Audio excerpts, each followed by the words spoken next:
Good day, everyone. I am Laura Kilat, and I am the representative of the Group 5 Rainy Badgers. My group mates are Lausa Giselle, Pelayo Disi Jane, Carolio Jan Villa, and Humamel Vanessa Jane. Today, I am going to discuss our topic, which is the learning characteristics of learners with difficulty hearing. To begin with, let us first define hearing impairment. So, while the term hearing impairment is often used generically to describe a wide range of hearing losses, including deafness, the Regulations for IDEA or Individuals with Disabilities Education Act defines hearing loss and deafness separately. So, according to IDEA, hearing impairment is an impairment in hearing, whether permanent or fluctuating, that adversely affects a child's educational performance but not included under the definition of deafness. So it is hearing loss below 19 decibels. So when we say decibels, it is a logarithmic unit used to measure sound level. It is also widely used in electronics, signals, and communication. So hearing impairment may exist in one ear or in both ears. So it can be mild to severe hearing loss. While deafness, according also to IDEA, is viewed as a condition that prevents an individual from receiving sound in all or most of its forms. So it is considered when hearing loss is above 90 decibels or profound hearing loss. In short, deafness is the complete loss of hearing. But hearing impairment and deafness is two of the categories under which children with disabilities may be eligible for special education and related service programming. To identify learners with difficulty hearing, observe a student and see if he or she does the following items below. First is speaking loudly. Students with hearing difficulties may speak loudly because they have difficulty perceiving their own voice and regulating its volume.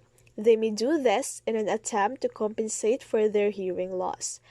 Second is positioning ear toward the direction of the one speaking. This behavior suggests that the student is trying to maximize their ability to hear by directing their ear towards the sound source. It is a subconscious attempt to gather as much auditory information as possible. Next is asking for information to be repeated again and again. Students who frequently ask for information to be repeated may be experiencing difficulty in understanding spoken language due to hearing loss. They may miss or misinterpret certain words or phrases, leading to the need for repetition. Next is delayed development of speech. Hearing loss can impact a student's ability to develop speech and language skills. If a student is demonstrating delays in acquiring age-appropriate speech and language milestones, it may indicate a hearing impairment. Next is watching the face of the speaker intently. When a student pays close attention to the speaker's face, it suggests that they are relying on visual cues such as lip movements and facial expressions to compensate for their hearing loss. This behavior helps them understand the speaker's message more effectively. Next is favoring one ear. A student who consistently favors one ear over the other might be indicating a hearing difficulty in the other ear. They may turn their head or position themselves in a way that allows the better hearing ear to face the sound source. Next is not responding when called. If a student consistently fails to respond when called, or appears to be unresponsive on situations that typically elicit a response, it may indicate an inability to perceive or understand the auditory stimulus due to hearing loss. Next is difficulty following directions. Hearing loss can affect a student's ability to process and comprehend spoken instructions. If a student frequently struggles to follow directions or requires repetition and clarification, it could be indicative of a hearing impairment. Next is does not mind loud noises. Students with hearing difficulties may not react to loud noises in the same way as their peers. This might be because they have difficulty perceiving or distinguishing different levels of sound. So last is learning close to the source of a sound. If a student consistently positions themselves close to the source of sound, such as sitting near the front of the classroom or TV, it can be an attempt to overcome their hearing difficulties by minimizing the distance between themselves and the sound source. So let's proceed to the learning characteristics. So these statements highlight the challenges faced by students with hearing impairment in their educational environment. Here's an explanation. So students with hearing impairment may miss out on daily conversations. So due to their hearing loss, students with hearing impairment may struggle to fully participate in everyday conversations. They may have difficulty understanding what others are saying, especially in situations with background noise or when multiple people are speaking simultaneously. So, second, they miss crucial information that non-hearing impaired students learn incidentally. Hearing impaired students might miss important information that their non-hearing impaired peers pick up naturally or incidentally through daily conversations. This can put them at a disadvantage academically and socially, as they may not have access to certain details, instructions, or social cues. Next is most learners with difficulty hearing use various methods of communication. The most common is the use of hearing aids combined with lip reading. The most common is the use of hearing aids combined with lip reading. Students with hearing impairment typically employ different methods of communication to overcome their difficulties. The most prevalent approach is the use of hearing aids, which amplify sound and enhance their ability to perceive auditory information. So additionally, lip reading or observing the movements of the speaker's lips and facial expressions is often used in combination with hearing aids to supplement auditory cues and improve comprehension. So these students are referred to as oral since they can communicate through speech as opposed to sign language. So, some students with hearing impairments use speech as their primary mode of communication. They may have received training in speech therapy and use techniques such as lip reading and amplification devices like hearing aids to understand spoken language. So, they might have delayed communication skills since the development of vocabulary is slower. Due to their hearing impairment, some students may experience delays in the development of vocabulary and other communication skills. This can be because they may have difficulty perceiving and understanding spoken language accurately. Next is they understand concept when the sentence structure is simpler. Students with hearing impairments often find it easier to comprehend information when it is presented in simpler sentence structures. Clear and concise language with well-structured sentences can help facilitate their understanding. So, interacting with students can be challenged, so they prefer to work on their own. So, these students prefer for individual work. So they may face challenges in group interactions or discussions due to difficulties in following conversations or understanding speech in noisy environments. As a result, they may prefer to work on their own, where they can focus better and learn at their own pace.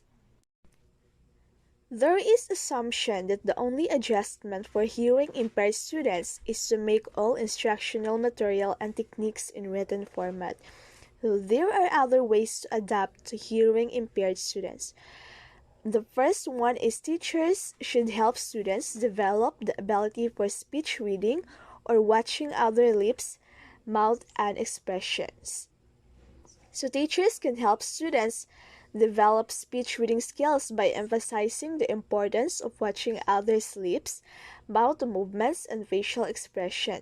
This can enhance their ability to understand spoken language. So next is teachers should be mindful to free the class at all times when presenting information while ensuring the students with difficulty hearing sit near them.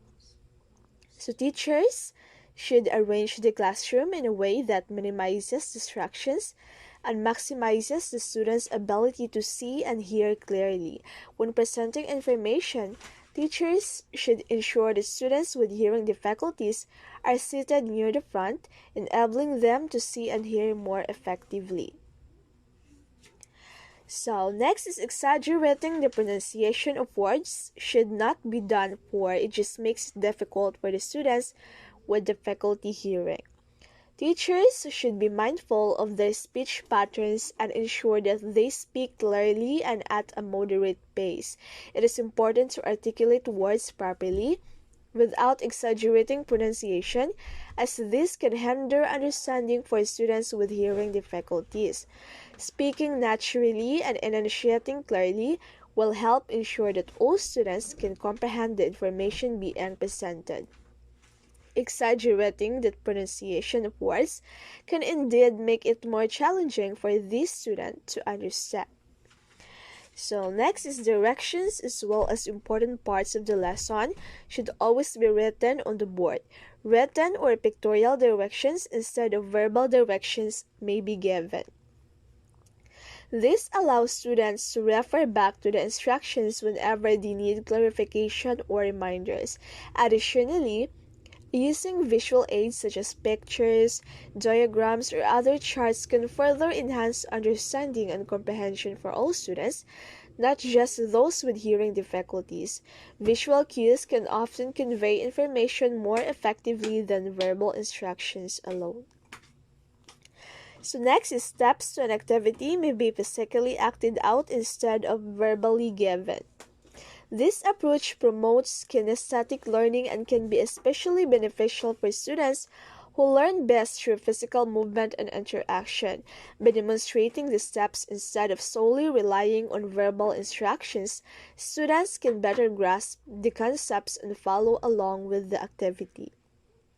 So next is a variety of multisensory activities should be given to allow the students to focus on their learning strengths. So, this can create a more inclusive classroom where everyone, including those students with hearing impairment, can participate and learn effectively.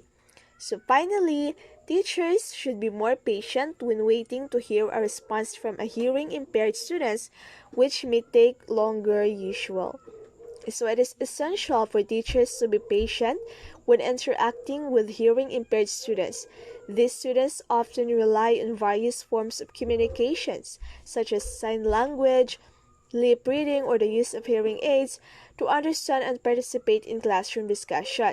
This reliance on visual cues or amplification devices can sometimes result in a delayed response.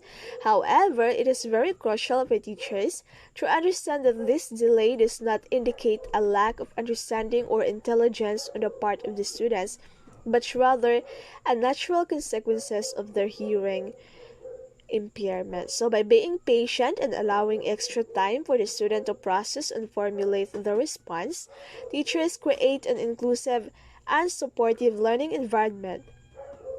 So the patient can help alleviate inner pressure and anxiety the student may feel, allowing them to fully participate in class discussions without fearing judgment or feeling rushed. So, In summary, utilizing written or pictorial directions, acting out steps, offering multisensory activities are all valuable approaches to support students with various learning needs, including those with difficulty hearing. These strategies enhance understanding, engagement, and overall learning outcomes for all students in the classroom. So, and that brings us to the end. Thank you for your time and attention today.